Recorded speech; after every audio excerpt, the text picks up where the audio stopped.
तो इस वीडियो में बताने वाला हूँ कतर में मिनिमम सैलरी कितना मिलता है। कतर लेबर लॉ का मुताबिक कतर में एक हेल्पर का मिनिमम सैलरी कितना मिलता है।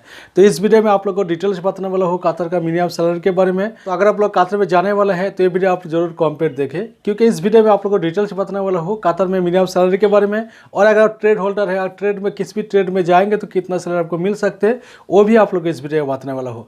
तो वीडियो को आगे बढ़ने से पहले छोटा सा रिक्वेस्ट करूँगा, अभी तक मेरे चैनल को सब्सक्राइब करके नहीं रखा जरूर सब्सक्राइब करके रखिए और बेल आइकन करके रखिए। इसी तरह हेल्पफुल वीडियो ऑप्शन का मिलता रहेगा। तो पहले आप लोग एक चीज़ क्लियर कर दो, कतर में एक मिनिमम सैलरी का रूल्स लागू हुआ है। ये मिनिमम सैलरी का रूल्स 2020 में लागू हुआ है। उससे पहले सैलरी बहुत ही कम था कतर में।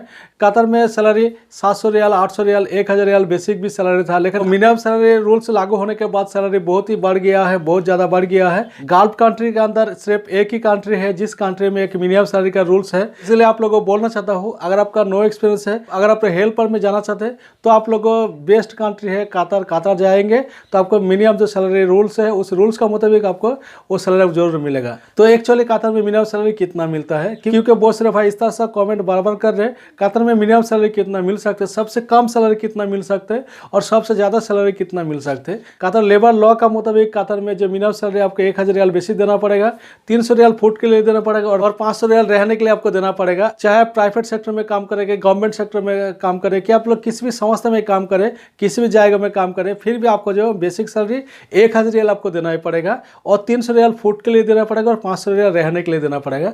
अगर उस कंपनी में, उस संस्था में अगर अब इस तरह से फैसिलिटी नहीं है, अगर फूड फैसिलिटी नहीं है तो 300 रियाल देना पड़ेगा और रूम फैसिलिटी नहीं है तो आपको एक्स्ट्रा 500 रियाल आपको देना पड़ेगा। अगर आप जिस कंपनी में रहेंगे उस कंपनी में अगर फूड फैसिलिटी है, रूम फैसिलिटी है तो आपको बेसिक सैलरी 1000 रियाल देना ही पड़ेगा। अगर आप लोग अपना मोड से ऑप्शन नहीं करेंगे तो आपको जरूर आपको 1000 रियाल बेसिक देना ही पड़ेगा। अगर कंपनी एक मंथ आपको काम नहीं दे पाएगा फिर भी आपको बेसिक सैलरी देना ही पड़ेगा। ये जो रूल सभी कंपनी को फॉलो करना पड़ता है। अगर आप लोग घर में काम करते हैं, क्या आप लोग किसी भी कपिल का पास है, फिर भी उस कपिल को भी ये जो रूल्स फॉलो करना पड़ता है। ये रूल्स का मुताबिक आपको सैलरी देना पड़ता है। और कतर में अगर ट्रेड होल्डर है, अगर किसी भी ट्रेड में जाएंगे तो कितना सैलरी मिल सकते हैं।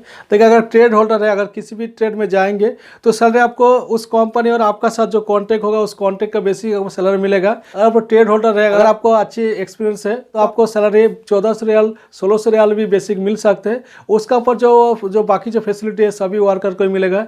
300 रियाल फूड के लिए मिलेगा, 500 रियाल रहने के लिए मिलेगा। और अगर जिस कंपनी में जाएंगे, जिस संस्था में काम करेंगे उस संस्था में ये सारा फैसिलिटी है तो आपको बेसिक सैलरी जितना होगा उतना ही आपको मिलेगा। तो बेसिक सैलरी आपको ट्रेड होल्डर के लिए बेसिक सैलरी 1400 रियाल, 1600 रियाल के आप 2000 रियाल बेसिक भी मिल सकते हैं। तो आपका जो एक्सपीरियंस का ऊपर डिपेंड करेगा और कंपनी में कितना फैसिलिटी आपको दे रहे हैं, कितना आपको बेसिक सैलरी दे रहे हैं, वो एग्रीमेंट के हिसाब से आपको मिलेगा। तो कतर में अगर ट्रेड होल्डर के लिए जो सैलरी ये डिफरेंस सैलरी हो सकते हैं, तो ज़्यादातर केस में देखा जाता है आपको 1400 रियाल से लेकर आपको 2000 रियाल तक के अंदर ही बेसिक सैलरी होता है। तो यही ट्रेड होल्डर का सैलरी होता है। तो इससे भी ज़्यादा सैलरी हो सकते हैं, वो डिपेंड करेगा आपका ऊपर और कंपनी के ऊपर डिपेंड करेगा कंपनी आपको कितना सैलरी दे रहे हैं और कितना सैलरी आप काम कर रहे हैं, कितना सैलरी से आप एग्रीमेंट कर रहे हैं, तो उसका ऊपर डिपेंड करेगा। तो उम्मीद करो थोड़ा आपको जानकारी मिल गया है मिनिमम सैलरी कितना मिलता है। अगर आपका कोई एक्सपीरियंस नहीं है, अगर आप हेल्पर में जाएंगे तो कितना सैलरी आपको मिल सकते हैं, और अगर आप लोग ट्रेड होल्डर है, अगर किसी भी ट्रेड में जाएंगे तो कितना सैलरी मिलेगा, वो भी आप लोगों से जानकारी मिल गया है। और ये वीडियो से थोड़ा सा जानकारी मेरा थोड़ा सा अच्छा लगा, वीडियो लाइक कीजिए, चैनल को सब्सक्राइब करके बेल आइकन प्रेस करके रखिए। इसी तरह हेल्पफुल वीडियो आपको मिलता रहेगा।